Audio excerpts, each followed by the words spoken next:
ಸಹಕಾರ ಸಚಿವರಾಗಿದ್ದ ರಾಜಣ್ಣ ರಾಜೀನಾಮೆಯನ್ನು ಸಲ್ಲಿಕೆ ಮಾಡಿದ್ದಾರೆ. ಅಂಗೀಕಾರವೂ ಆಗಿದೆ. ರಾಜ್ಯಪಾಲರು ಕೂಡ ಅದನ್ನು ಅನುಮೋದನೆ ಕೂಡ ಮಾಡಿದ್ದಾರೆ. ಈಗ ಅವರನ್ನು ಮಾಜಿ ಸಚಿವ ಅಂತ ಕರೀಲಿಕ್ಕೆ ಯಾವುದೇ ರೀತಿಯ ಅಡಚಣೆಗಳಾಗೋದಿಲ್ಲ, ತಾಂತ್ರಿಕವಾಗಿ ಅಡಚಣೆಗಳಾಗೋದಿಲ್ಲ. ಆದರೂ ಕೂಡ KN ರಾಜಣ್ಣ ಈಗ ಬರೀ ಮಂತ್ರಿಗಿರಿ ಕಳೆದುಕೊಂಡಿದ್ದು ಮಾತ್ರ ಅಲ್ಲ, ಪಕ್ಷದಿಂದಲೇ ದೂರ ಉಳಿಯುವಂಥ ಅನಿವಾರ್ಯತೆಗೆ ಇದು ನನ್ನ ಕೊನೆಯ ಚುನಾವಣೆ ಅಂತ ಹೇಳ್ಕೊಂಡಿದ್ರು ರಾಜಣ್ಣ. ಕೊನೆಯ ಚುನಾವಣೆ, ಈ ಚುನಾವಣೆಯ ಬಳಿಕ ನಾನು ಮತ್ತೆ ಸ್ಪರ್ಧೆ ಮಾಡೋದಿಲ್ಲ.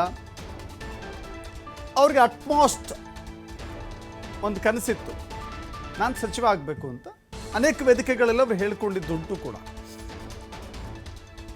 ನನಗೆ ಸಚಿವನಾಗುವಂಥ ಆಸೆ ಇತ್ತು, ಸಚಿವನಾಗಿದ್ದೇನೆ. ಆದರೆ ಇದರ ಮಧ್ಯೆ ಒಂದು ಕನಸು ಚಿಗುರಿತ್ತು, ಅದು KPCC ಅಧ್ಯಕ್ಷ ಸ್ಥಾನ. ನನಗೇ ಬೇಕು ಅಂತ ಕೇಳಿಕೊಂಡಿಲ್ಲ. ಅತ್ಯಂತ ಹಿಂದುಳಿದ ಮೈನ್ಯೂಟ್ ಸಮುದಾಯಗಳಿಗೆ ಕೊಡಿ, ಮೈಕ್ರೋ ಸಮುದಾಯಗಳಿಗೆ ಕೊಡಿ ಅಂತ ಹೇಳಿದ್ರು. ಮೈಕ್ರೋ ಸಮುದಾಯಗಳಿಗೆ ಅವಕಾಶ ಸಿಗಬೇಕು ಅಂತ ಹೇಳಿದ್ರು. ಆದರೆ ಇದೇ ವಾದವನ್ನು Satish Jarkiholi, G. Parameshwar, HC Mahadevappa, KN Rajanna, ಇನ್ನು ಕೆಲವಷ್ಟು ಜನ ಅದನ್ನು ಪ್ರಬಲವಾಗಿ ಮಂಡಿಸ್ತಾ ಇದ್ರು. ಈಗ ಕಾಂಗ್ರೆಸ್ ಅಧ್ಯಕ್ಷ ಸ್ಥಾನವನ್ನು ಬಯಸಿದ್ದಂಥ KN ರಾಜಣ್ಣ ಕಾಂಗ್ರೆಸ್ ಸದಸ್ಯತ್ವವನ್ನು ಉಳಿಸಿಕೊಳ್ಳುವುದಿಲ್ಲ ಅನ್ನೋದು ಸದ್ಯದ ಅಪ್ಡೇಟ್. ಇದನ್ನು ನಾವಾಗಲೇ ಮಾತನಾಡ್ತಾ ಇದ್ವಿ. ಮೊದಲ ಬಲಿ ನಾಗೇಂದ್ರ, ಎರಡನೇ ಬಲಿ ರಾಜಣ್ಣ ಅಂಥೇಳಿ ಇದನ್ನು ವಿರೋಧ ಪಕ್ಷದ ನಾಯಕರು ಕೂಡ ಹೇಳಿದ್ದಾರೆ. ಅಕ್ಟೋಬರ್ ಕ್ರಾಂತಿ ಆಗಸ್ಟ್ನಲ್ಲೇ ಶುರುವಾಗಿದೆ. ಸಿದ್ದರಾಮಯ್ಯ ಬೆಂಬಲಿಗರು ಕಾಣೆ ಆಗ್ತಾ ಇದ್ದಾರೆ. ಇದು ಆರಂಭ, ಈ ಕ್ರಾಂತಿ ಆರಂಭ. ಒಬ್ಬೊಬ್ಬರೇ ಈಗ ಖಾಲಿ ಆಗ್ತಾರೆ ಅಂತ ಹೇಳಿ ಅಶೋಕ್ ಮಾತನಾಡಿದ್ದಾರೆ. ಒಂದು ವಾರದಿಂದ ಸಚಿವರಾದಂಥ ಸಹಕಾರ ಸಚಿವರು ರಾಜಣ್ಣ ಅವರು ರಾಜೀನಾಮೆ ಕೊಟ್ಟಿದ್ದಾರೆ ಅಂತ ಮಾಧ್ಯಮದಲ್ಲೆಲ್ಲ ಬರ್ತಾ ಇದೆ. ಈಗಾಗಲೇ ಅವ್ರಿಗೆ ಹಾಸನ ಇನ್ಚಾರ್ಜು ಕೂಡ ಕೊಕ್ಕಾಗಿದೆ ಒಂದು ವಾರದಿಂದ. ಈಗ ಮಂತ್ರಿ ಪದವಿಗೂ ಕೊಕ್ಕಾಗಿದೆ. ನಮಗಿರೋಂಥ ಮಾಹಿತಿ ಪ್ರಕಾರ 1 ಗಂಟೆ ಮುಂಚೆನೇ ಅವರು ರಾಜೀನಾಮೆ ಕೊಟ್ಟಿದ್ದಾರೆ ಅಂತ ಮಾಹಿತಿ. ಇಲ್ಲಿ ನಾನು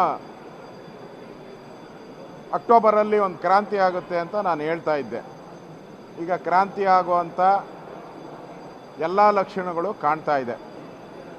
ಒಂದೊಂದೇ ವಿಕೆಟು ಸಿದ್ದರಾಮಯ್ಯನವರ ಕಡೆಯ ಒಂದೊಂದೇ ವಿಕೆಟು ಬೀಳ್ತಾ ಇದೆ. DK ಶಿವಕುಮಾರ್ ಇನ್ನಷ್ಟು ಬಲಾಢ್ಯ ಆಗ್ತಾ ಇದ್ದಾರೆ. ಹಿಂದುಳಿದ ವರ್ಗಗಳ ವರದಿ ಏನಿತ್ತು ಅದನ್ನು DK ರದ್ದು ಮಾಡಿ ನ್ಯಾಯಕ್ಕಾಗಿ ಎಲೆಕ್ಷನ್ನಲ್ಲಿ ತಪ್ಪಾಗಿಲ್ಲ ಅಂತೇಳಿ ಸತ್ಯ ಹೇಳಿದರು. ರಾಹುಲ್ ಗಾಂಧಿಗೆ ಕಪ್ಪಾಳ ಮೋಕ್ಷ ಆಯಿತು. ಕಪ್ಪಾಳ ಕೊಡದಿಲ್ಲ ಅಷ್ಟೇ, ಕಪ್ಪಾಳ ಮೋಕ್ಷ ಆಯಿತು. ಅದರ ರಿವೆಂಜನ್ನು ರಾಹುಲ್ ಗಾಂಧಿ ತೀರಿಸ್ಕೊಂಡಿದೆ. ಪ್ರಜಾಪ್ರಭುತ್ವದಲ್ಲಿ ಪ್ರತಿಯೊಬ್ಬರಿಗೂ ಮಾತಾಡೋ ಹಕ್ಕಿದೆ. ಸತ್ಯವನ್ನು ಹೇಳಿದ್ದಾರೆ. ನಮ್ಮ ಸರ್ಕಾರ ಇತ್ತು, ನಮ್ಮದೇ ಅಧಿಕಾರಿಗಳು ತಪ್ಪು ಮಾಡಿದ್ದಾರೆ. ಇದರಲ್ಲೇನು ಮಿಸ್ಟೇಕ್ ಇದೆ? ಮೊದಲು ವಾಲ್ಮೀಕಿಯಲ್ಲಿ ಫಸ್ಟ್ ಬಲಿ ನಾಗೇಂದ್ರ, ST ವಾಲ್ಮೀಕಿ ಜನಾಂಗ. ಎರಡನೇ ಬಲಿ ತುಮಕೂರು ಕೋಆಪರೇಟಿವ್ ಮಿನಿಸ್ಟರ್ ರಾಜಣ್ಣ ವಾಲ್ಮೀಕಿ.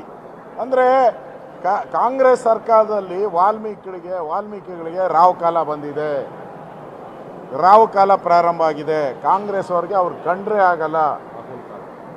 ಈಗ ರಾಹುಲ್ ಕಾಲ ಅವ್ರಿಗೆ ರಾಹುಲ್ ಕಾಟದಿಂದ ಈ 2 ಸ್ಥಾನಗಳು ಹೋಗಿದೆ. ಕಾಂಗ್ರೆಸ್ ಪಾರ್ಟಿ ಇವತ್ತು ನಾನು ಅಕ್ಟೋಬರಲ್ಲಿ ಕ್ರಾಂತಿ ಆಗುತ್ತೆ ಅಂತ ಹೇಳ್ತಾ ಇದ್ದೆ. ಆಗಸ್ಟಲ್ಲೇ ಶುರುವಾಗ್ಬಿಟ್ಟೈತೆ ಕ್ರಾಂತಿ ಆಗೋಕ್ಕೆ. ಅಂದರೆ ಈ ಸರ್ಕಾರದ ಒಂದೊಂದೇ ಕಲ್ಲು ಉದುರ್ತಾ ಇದೆ. ಸಿದ್ದರಾಮಯ್ಯನವರ ಬೆಂಬಲಿಗರು ಒಬ್ಬೊಬ್ಬರೇ ಕಾಣೆ ಆತವ್ರೆ. ನಾಗೇಂದ್ರನೂ ಅವ್ರ ಬೆಂಬಲಿಗ, ರಾಜಣ್ಣ ಅಂತೂ ಮೌತ್ ಪೀಸ್, ಸಿದ್ದರಾಮಯ್ಯನವರ ಮೌತ್ ಪೀಸ್ ರಾಜಣ್ಣ. ಮೊನ್ನೆ ಹಾಸನದ ಉಸ್ತುವಾರಿ ತೆಗೆದ್ರು, ಈಗ ಮಂತ್ರಿನೇ ತೆಗೆದುಬಿಟ್ರು. ಅಂದರೆ ಕಾಂಗ್ರೆಸ್ ಪಾರ್ಟಿ ಪ್ರಜಾಪ್ರಭುತ್ವದ ವಿರೋಧಿ. ಇಂಥ ಕಾಂಗ್ರೆಸ್ ಅಧಿಕಾರದಲ್ಲಿರೋವಂಥದ್ದಕ್ಕೆ ನಾಲಾಯಕ್. ಇವಾಗ ಅಸೆಂಬ್ಲಿಯಲ್ಲಿ ಹೇಳಿದ್ರು ಎಚ್ ಕೆ ಪಾಟೀಲ್ ಅವರು, ಏನೂ ಆಗೇ ಇಲ್ಲ ಅಂತ. ಈಗ ಇನ್ನು ಗೆಜೆಟ್ ಬರ್ತಾ ಇದೆ, ಆವಾಗ ನಿಮ್ಮ ಮಾನ ಮರ್ಯಾದೆ ಎಲ್ಲ ಹರಾಜಾಗ್ತದೆ. ಅಸೆಂಬ್ಲಿಯಲ್ಲಿ ಏನು ಹೇಳಿದ್ರಿ ನೀವು? ಏನೂ ಆಗಿಲ್ಲ, ಎಲ್ಲ ಸರಿ ಇದೆ, BJP ಅವ್ರ ಭ್ರಮೆ. ಈಗ ಯಾರು ಭ್ರಮೆ? ನಿಮ್ಮದು ಭ್ರಮೆ.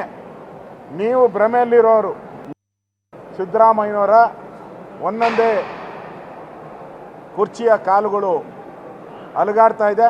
ಅಕ್ಟೋಬರಲ್ಲಿ ಸಿದ್ದರಾಮಯ್ಯ ಹೋಗೋಕ್ಕೆ ಏನು ಬೇಕೋ ಅಷ್ಟು ಪ್ಲಾನನ್ನು DK ಶಿವಕುಮಾರ್ ಅವರು ಮಾಡಿದ್ದಾರೆ. 2 ಕಾಲು ಕಿತ್ತಾಕಿದ್ದಾರೆ, ಇನ್ನೆರಡರ ಮೇಲೆ ನಿಂತಿದೆ. ಇನ್ನೊಂದು ಕಾಲು ಕಿತ್ತರೂ ಬಿದ್ದೋಗ್ಬಿಡ್ತೈತಿ ಚೇರು. ಪಕ್ಕ ಡೌಟೇ ಇಲ್ಲ. ಯಾಕೆಂದರೆ ಹಿಂದುಳಿದ ವರ್ಗದ ಒಂದು ವರದಿಯನ್ನು ಬರ್ದಂಗೆ ಮಾಡಿದ್ರಲ್ಲ, ಯಾರು ಮಾಡಿದ್ದು? ಇದೇ DK ಶಿವಕುಮಾರ್. ಈಗ ಸಿದ್ದರಾಮಯ್ಯನವ್ರದ್ದು ಮೌತ್ ಪೀಸ್ 2ನೇ ವಿಕೆಟ್. ಅಂದರೆ ಈ ಸರ್ಕಾರ 2ನೇ ವಿಕೆಟನ್ನು ಕಳ್ಕೊಂಡು ಒಂದು ರೀತಿ ನಗೆ ಪಾಟ್ಲಾಗಿದೆ. ಲೂಟಿ 60% ಲೂಟಿ ಹೊಡಿತಾ ಇರೋ ಸರ್ಕಾರ ತೊಲಗಲಿ ಅಂತ ಜನನೂ ಕಾಯ್ತಾ ಇದ್ದಾರೆ. ಸಿದ್ದರಾಮಯ್ಯನವರ ಒಂದೊಂದೇ ಇದು ವಿಪಕ್ಷ ನಾಯಕ ಆರ್ ಅಶೋಕ್ ಅವರ ಮಾತು. ಆರ್ ಅಶೋಕ್ ಹೇಳ್ತಾ ಇದ್ದಾರೆ, ಇದು ಕೇವಲ ರಾಜಣ್ಣ ಅವರಿಗೆ ಸೀಮಿತವಾಗಿ ವಿಶ್ಲೇಷಣೆ ಮಾಡಬಾರ್ದು ಅಂತ ಹೇಳಿ. ಇದರ ಡೈರೆಕ್ಷನ್ ಬೇರೆ ಕಡೆ ಇದೆ, ಇದರ ಅಂತಿಮ ಗುರಿ ಸ್ವರೂಪ ಬೇರೆ ಇದೆ. ಮುಖ್ಯಮಂತ್ರಿಗಳನ್ನು ಟಾರ್ಗೆಟ್ ಮಾಡಿ ಒಂದೊಂದೇ ವಿಕೆಟನ್ನು ಉರುಳಿಸಲಾಗ್ತಾ ಇದೆ. ಮುಂದೆ ಅಚ್ಚರಿ ಅನಿಸೋದಿಲ್ಲ, ಯಾಕೆಂತ ಹೇಳಿದರೆ ಅಕ್ಟೋಬರ್ನಲ್ಲಿ ಸಿದ್ದರಾಮಯ್ಯರು ಬದಲಾಗ್ತಾರೆ ಅಂತ ಆರ್ ಅಶೋಕ್ ಹೇಳ್ತಾ ಇದ್ದಾರೆ. ಆರ್ ಅಶೋಕ್ ಅವರ ಒಪಿನಿಯನ್ ಅವರಿಗೆ ಸೇರಿದ್ದು. ಅವರು ವಿಪಕ್ಷ ನಾಯಕರಾಗಿದ್ದಾರೆ, ಹಲವು ಬಾರಿ ಶಾಸಕರಾಗಿ, ಸಚಿವರಾಗಿ, DCM ಆಗಿ ಕೆಲಸ ಮಾಡಿದ್ದಾರೆ. ಬಟ್ ಇಲ್ಲಿ ರಾಜಣ್ಣ ಈ ವಿಚಾರವಾಗಿ ಮಾತನಾಡದೆ ಹೋಗಿದ್ರೆ, ಕ್ರಾಂತಿ ಬಿಟ್ಬಿಡಿ, ಅಕ್ಟೋಬರ್ ಕ್ರಾಂತಿಗೂ ಇದಕ್ಕೂ ಅದೆಲ್ಲೂ ಲಿಂಕ್ ಕಾಣಿಸ್ತಾ ಇಲ್ಲ. ಅದೆಂಗೆ ಲಿಂಕ್ ಆಗುತ್ತೆ? ಲಿಂಕ್ ಕಾಣಿಸ್ತಾ ಇಲ್ಲ. ಬಟ್ ಇವತ್ತೊಂದು ಅನಿರೀಕ್ಷಿತ ಬೆಳವಣಿಗೆ ಇದು. ರಾಜಣ್ಣ ಅವರ ತಲೆದಂಡ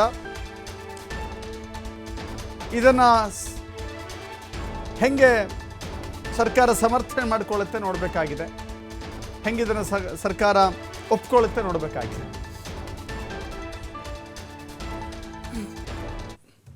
ಈಗ ರಾಹುಲ್ ಗಾಂಧಿಯವರು ಬಾಂಬ್ ಸಿಡಿಸ್ತೀನಿ, ಆಟಮ್ ಬಾಂಬ್ ಸಿಡಿಸ್ತೀನಿ ಅಂತೇಳಿ ಹೇಳಿ ಬೆಂಗಳೂರಿಗೆ ಮೊನ್ನೆ ಬಂದಿದ್ರು. ಆ ಆಟಮ್ ಬಾಂಬು ಅವ್ರ ಬುಡಕ್ಕೆ ಸಿಡಿತಾ ಇದೆ. ಈಗಾಗಲೇ ಅವ್ರ ಪರವಾಗಿ ಅವರ ಬಗ್ಗೆ ಅವ್ರು ಹೇಳಿದ ಸುಳ್ಳು ಅಂತೇಳಿ ಹೇಳಿದಂಥ ಚುನಾವಣಾ ಕಮಿಷನ್ನ ವಿರುದ್ಧ ಏನು ಮಾಡ್ತಾ ಇದ್ರು ಅದು ಅವರಿಗೆ ತಿರುಗಿ ಹೊಡೆಯುವಂಥ ಪರಿಸ್ಥಿತಿ ಆಗಿದೆ. ಸಿದ್ದರಾಮಯ್ಯನವರು ಒದ್ದಾಡ್ತಾ ಇದ್ದಾರೆ. ಅವರ ಬೆಂಬಲಿಗ ರಾಜಣ್ಣವರು ಇವತ್ತು ರಾಜೀನಾಮೆ ಕೊಟ್ಟಿದ್ದಾರೆ. ಹಾಗಾಗಿ ಬರುವ ದಿನಗಳಲ್ಲಿ ಇನ್ನಷ್ಟು ಕ್ರಾಂತಿ ಆಗುವಂಥದ್ದು ಇದೆ. ಕಾಂಗ್ರೆಸ್ನಲ್ಲಿ ಸತ್ಯ ಹೇಳೋಕೆ ಅವಕಾಶ ಇಲ್ಲ. ಮೂರ್ಖರ ರಾಜ್ಯದಲ್ಲಿ ಬುದ್ಧಿವಂತಿಕೆಯನ್ನು ತೋರಿಸಬಾರ್ದು. ರಾಹುಲ್ ಗಾಂಧಿಯವರು ಮತಗಳ್ಳತನದ ಆರೋಪವನ್ನು ಚುನಾವಣಾ ಆಯೋಗದ ಮೇಲೆ ಮಾಡಿದ್ರು. ರಾಜಣ್ಣ ಇರೋ ಸತ್ಯ ಹೇಳಿದ್ರು. ಮತದಾರರ ಪಟ್ಟಿ ಪರಿಷ್ಕರಣೆ ಮಾಡೋದು ರಾಜ್ಯ ಸರ್ಕಾರದ ಅಧಿಕಾರಿಗಳು, ಕರಡು ಪ್ರತಿ ಕೊಡ್ತಾರೆ. ಅವಾಗ ನೋಡ್ಕೊಳ್ಳದೆ ಈಗ ಆರೋಪ ಮಾಡಿದ್ರೆ ಅನ್ನುವ ಪ್ರಶ್ನೆಯನ್ನು ಮುಂದಿಟ್ಟರು. ನಮ್ಮದೇ ತಪ್ಪು ಅಂತ ಹೇಳಿದ್ರು. ಈ ಸತ್ಯ ಹೇಳಿದ್ದಕ್ಕೆ ವಾಲ್ಮೀಕಿ ಸಮಾಜದ ನಾಯಕ, ಸಹಕಾರಿ ಧುರೀಣ ರಾಜಣ್ಣವರ ತಲೆದಂಡ.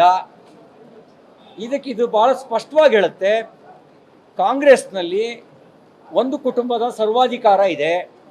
ಆ ಸರ್ವಾಧಿಕಾರದ ತಪ್ಪು ನಡೆಯನ್ನು ಯಾರೂ ಪ್ರಶ್ನಿಸುವಂತಿಲ್ಲ.